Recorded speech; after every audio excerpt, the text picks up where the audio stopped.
મોટા થતા હોય પણ દેહમાં હો અહીંયા નહીં. માટે જે એક ફરાવી જોશથી બોલી જાઓ કે કાંઈ નહીં, ભગવાન નો સાંભળે કાંઈ નહીં, પણ આ સોસાયટીમાં સંભળાવી જોઈએ. બોલીએ કૃષ્ણ કનૈયા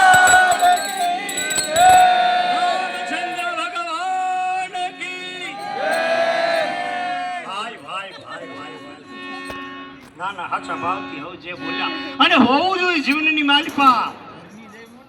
જ્યારે જ્યારે જ્યારે જ્યારે જ્યારે ભગવાનના ગુણગાન ગાવાના આવે, કાળિયા ઠાકોરના ગુણગાન ગાવામાં આવે અને ત્યારે જ આપણી શક્તિ બધી માલિકા વાપરવી જોઈએ. હાસી તો શક્તિ ન્યા વાપરવા પરમાત્માએ દીધી. મનુષ્યનું શરીર સરસ મજાનું પરમાત્માએ આપ્યું, પણ શું કરવા તો કે આ મોક્ષનો દ્વાર છે.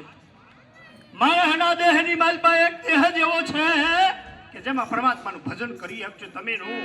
બાકી ગમે એવો દેહ કદાચ હાથીનો મળશે ને તો અહીંયા મિઝેરા લઈને હાથી નહીં નીકળે. શ્રી રામ જય રામ જય રામ ચાલ્યો જાય અગર કવડો જ નહીં હોય. પરમાત્માએ આપણી માથે કેવી કૃપા કરી, તમે વિચાર તો કરો. કે કંઈક એવા સુંદર મજાના સરસ મજાના અને જ્યાં જોઈએ ત્યાં જ ગોઠવી દીધા.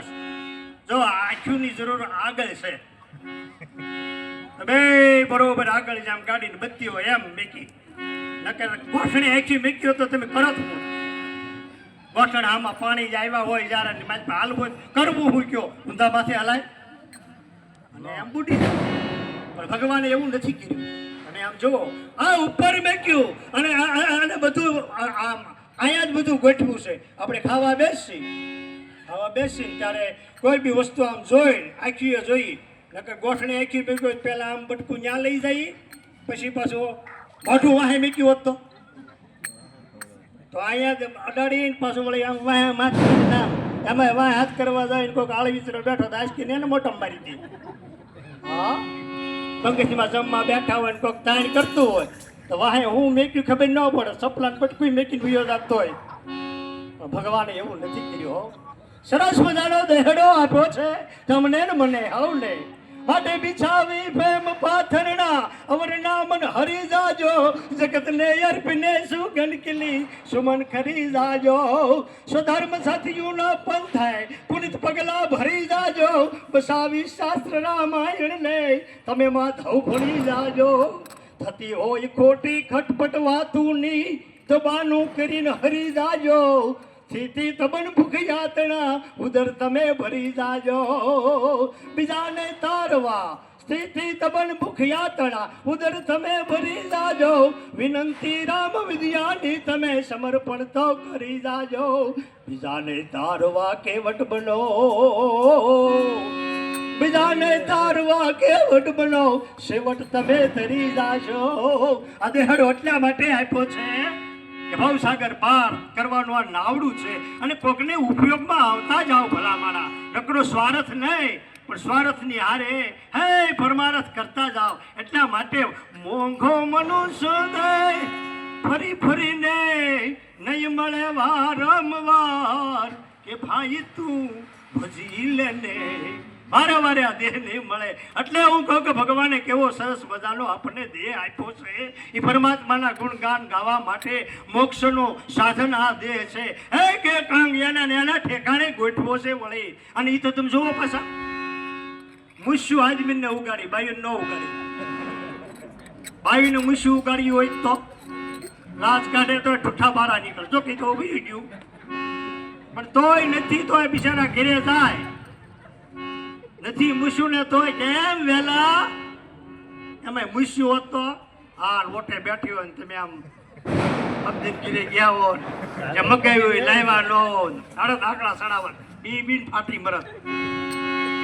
ભગવાને નથી કર્યો. ખૂબ ધ્યાન રાખ્યું છે આ જીવડાનું. જે વસ્તુ જે તમારે જ્યારે જરૂર છે એ આપી રહેશે. જોજો કોઈના કામ ક્યારેય નહીં અટકે. અને એમાં ભગવાનના જેને ગુણ ગાયા છે એના તો કામ ક્યારેય અટક્યા નથી. 52 કામ નરસિંહ મહેતાના કર્યા ભગવાને દોડી એટલે કોક દ્વારા કર્યા હોય કે ભગવાન મોરલી લઈને કે એવું ન આવ્યા હોય, પણ કોકના હૃદયમાં વસી જાય અને એના કામ થઈ જાય. જેને ભગવાનનું ભજન કર્યું અને એટલે આપણા સંતો કહે કે હરિને ભજતા એ હજી કોઈની લાજ એ જ તારે નથી જાણી રે એ જેની સુરતા સાંભળ્યાની સાથ એ બધે છે વેદને વાણી રે જો આ રીતે પરમાત્માએ બધાના કામ કર્યા અને અહીંયા ભજન જેટલા ગાયા ને એ બધા લગભગ તો અમારે વાલા દાદાના પરિવાર એટલે કે મારા દાદા દેવજી દાદા અને પ્રકાશભાઈના દાદા મનજી દાદા એ વાલા દાદા દેવજી વાલા અને મનજી વાલા એના પરિવાર અને એના સંતાનોનો એ બધા ગાયા છે કારણ કે જે કુટુંબમાં જ્યાં જેવા સંતાનો થતા હોય ને લગભગ એ થાય છે હા જ્યાં જે થતા હોય થાય અમારા ખોવડે બધા લગભગ ભજન વાળા જ સાજા ભાગે છે પુષ્પ રોજી પદ્ધતિ ભગવાનની દયા વાહેલા નાકનો કપાવે માહિતી નકર બધા આમ જો એકથી એક વાલા દાદા ભગત હતા દેવા દાદા ભગત વંજી દાદા ભગત અમારા વૈશ્રામભાઈ ભગત હું ભગત જેવો તેવો શું આમ રાજપીડ જેવો પણ થાય થતા હોય ને થાય કલાકારો અમારો એક જીવતો જાગતો દાખલો છે કલાકાર મારો તળાજા બાજુ ગામ છે ભાઈબંધ છે એક દિવસ એને ઘીરે ગયો આજનો સમય મને કે કૃષ્ણભાઈ રોકાઈ જાવ રાજ અને આમે ગાડીની બસ જાતી નહોતી ગામની મારા જ રોકાઈ ગયો ભાઈ અને એ કલાકારો તો અમારે એને ઘણી વખત ભજન કીર્તનમાં આવે અને એના છોકરાને એને સમજાવી દીધા હાલ છે ને એના છોકરાને સમજાવી દીધી લાગજો આ કરશનભાઈ છે સાહિત્ય કલાકાર છે હાસ્ય કલાકાર છે કાંઈ બીજું બોલતા નહીં નકર તમારા વઠા એ ગામમાં જઈને દે એ બાપા કાંઈ નહીં બોલવાનું આ ભજન ને એવું બધું બોલવાનું બાપુ ભજન બોલવાના ને કારણ કે એ કલાકારો તો છોકરા એવા જ હોય ને કે વાંધો નહીં હે હાજે સરસ મજાનું ભજન બનાવ્યું એ વખતે માથે એમ કહેવાય કે રવાનો શેરો અને સરસ મજાના વાડીએથી તીખા તમતમતા મરસા લઈ આવ્યા અને ભજીયા બનાવ્યા શેરો ને ભજીયા છોકરા બે ગમગમાટી બનાવી એક કાંઈક 3-4 વર્ષનો અને એક 5-6 વર્ષનો નાના સમજો છોકરા પણ એને અમારે ભજીયા ખાધા ને મેં ભજીયા ને શેરો ખાન એ હુતાન મારે વહેલી બસમાં જવાનું 5 વાગ્યાની બસ ગાંધીધામની મેકાય એટલે હું વહેલો જાગ્યો છોકરાએ હારવાર થઈ ગયા એને બાપાની હારવાર થોડી અવાજ ભજીયા છે ને ઘણું ખરું હાલારામનું કામ કરે તાજા ભજીયા ખાઈને પાણી ઓછું પીજો એટલે તમને વહેલા જગાડી હા પેણીએ બે જાગ્યા અમારે હારવાર એમાં એક વોશરૂમમાં ગીરી ગયો ને એક બારો હું દાંતણ કરતો હતો હવે રાડી પાડવાની બાપાએ ના પાડેલી અમારે કર્યું હું એક અંદર ગીરી ગયેલો અને એક બારો ઊભો ભજન ગાય ભજન ગાવાની ના નથી પડે એટલે ભજનમાં ઓલા બારો કાઢવાનું બળ કરે કઈ મંગળ મંદિર ખોલો દયાળુ મંગળ મંદિર ખોલો મારો ઓલો માલપા હતો ને કારણ કે કલાકારના છોકરા હતા પેલામાં માલપા હતો ને એને ભજન ગાયું આજ તમે ઘડીક તો ઉભારો મારા વીર એ ઘોડાની વાગુ ચાલો રે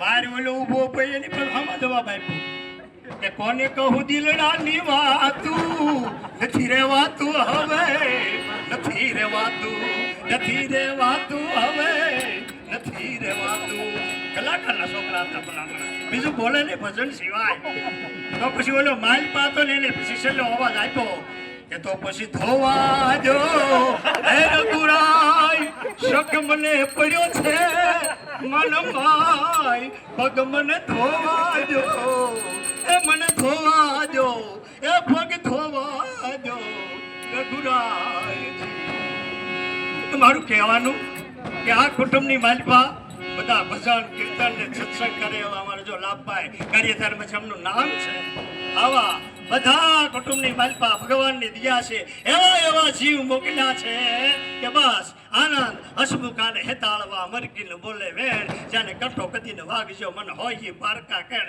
સદાન માટે આવન જીવો આવો જીવન જીવવા વાળા હરેક નાગરિકો પરમાત્મા આવું સરસ મજાનું કુટુંબમાં આ બધાય પધાર્યા છે અને એ જ કુટુંબના એક અમારા સદસ્ય અમારા વડીલ અમારા માતાજીનું જ્યારે અવસાન થયું છે તેમની પાછળ 5 પરમાત્માના નામ ગુણગાન ગાવાનો સુંદર મજાનો આ અવસર મળ્યો તો આવો આપ સૌ ભાવથી ભગવાનના ગુણગાન ગાઈએ બોલે કૃષ્ણ કનૈયા લાલ